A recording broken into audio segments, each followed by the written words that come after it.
आज हम इस वीडियो में दो बिंदुओं के मध्य की दूरी ज्ञात करना सीखेंगे। आपको कोई भी दो बिंदु दे दे, जैसे मान लो एक बिंदु दे दिया गया बेटा P और P के निर्देशांक है, कोऑर्डिनेट है 3,5 और एक पॉइंट दे दिया गया आपको Q और Q के जो निर्देशांक है ना वो ले लेते हैं 6 और 8। अब वो क्वेश्चन वाला चाहता है कि इन दोनों बिंदुओं के बीच की डिस्टेंस क्या है, दूरी क्या है। जैसे मान लो पॉइंट P यहाँ पर है और पॉइंट Q यहाँ पर है। बिना स्केल से नापे आपको इनके बीच की दूरी बतानी है जब उन दोनों के आपको निर्देशांकों का पता हो। तो ये दो बिंदुओं के मध्य की दूरी ज्ञात करने के लिए बेटा एक फॉर्मूला होता है। अब कोई भी आपके पास एक जो बिंदु होता है ना, उस बिंदु के जो निर्देशांक होते हैं वो कोऑर्डिनेट होते हैं, उसको अपन x और y से लिखते हैं। यानी इसके निर्देशांक भी x y होंगे और इसके निर्देशांक भी x y ही होंगे, ठीक है। लेकिन अब दो बिंदु है अलग अलग है तो निर्देशांक भी उनके अलग अलग होंगे। तो अगर ये पहला बिंदु है तो इसको हम x1 y1 कह देंगे और वो दूसरा बिंदु है तो उसको हम x2 और y2 कह देते हैं। तो उसी प्रकार से बेटा ये जो x है 3 और y है 5, ये पहला बिंदु था, पहले आया है तो ये x1 होगा और ये y1 होगा। ये भी x है और ये भी बेटा y है, लेकिन ये सेकंड बिंदु होने की वजह से इसको हम x2 और इसको हम y2 कह देंगे, ठीक है। तीसरा पॉइंट और होता तो उसको हम x3 और y3 कह देते।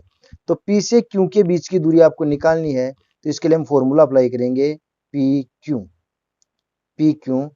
Is equal to under root, यहां आ जाएगा सबसे पहले x2 माइनस x1, यानी x2 में से x1 को घटा देंगे उसका हम होल स्क्वायर कर देंगे, प्लस फिर आएगा बेटा आपका y2 माइनस y1 का होल स्क्वायर।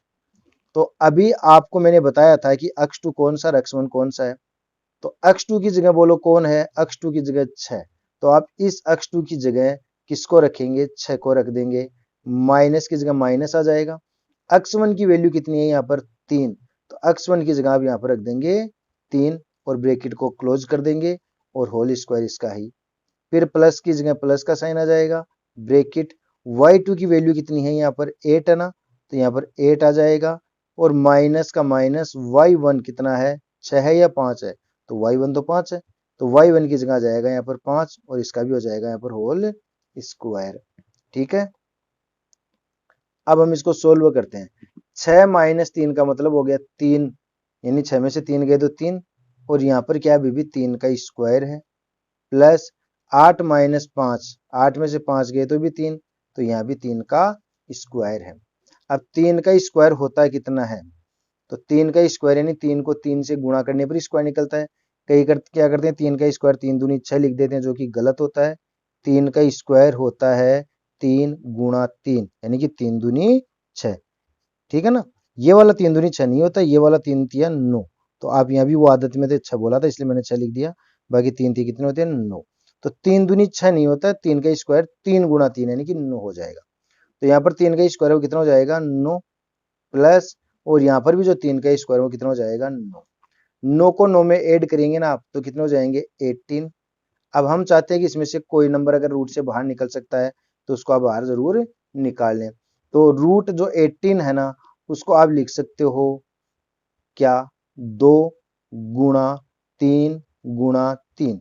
ये कैसे आया, इसके लिए आप 18 का यहाँ पर अभाज्य गुणनखंड कर सकते थे, प्राइम फैक्टर 18 में 2 से डिवाइड कर दे 9 टाइम, फिर 9 में 3 का भागी जाएगा 3 टाइम, ऐसे 2 गुणा 3 गुणा 3। अब रूट का एक नियम होता है कि रूट के अंदर अगर कोई भी डिजिट सेम होता है और वो 2 बार होता है यानी जोड़ा बनाता है, तो जैसे 3 गुणा 3 का जोड़ा बन गया ना, तो यहां से क्या होगा 1 3 बाहर निकल जाएगा। अब ये जो 2 है वो अंदर ही रहेगा, ये बाहर नहीं निकल पाएगा क्योंकि इसका यहाँ पर कोई पेयर यानी जोड़ा नहीं बना, तो 2 अंडर रूट के अंदर ही रह जाएगा। तो इन दोनों बिंदुओं के जो मध्य की दूरी है ना वो कितनी आ गई 3 अंडर रूट 2 आ गई। तो इस तरह से हम क्या कर सकते हैं बेटा, कोई भी आपको दो बिंदु दे दिए जाए और उनके निर्देशांक दिए हुए हो तो आप आसानी से उन दोनों बिंदुओं के मध्य की दूरी यहाँ पर निकाल सकते हो।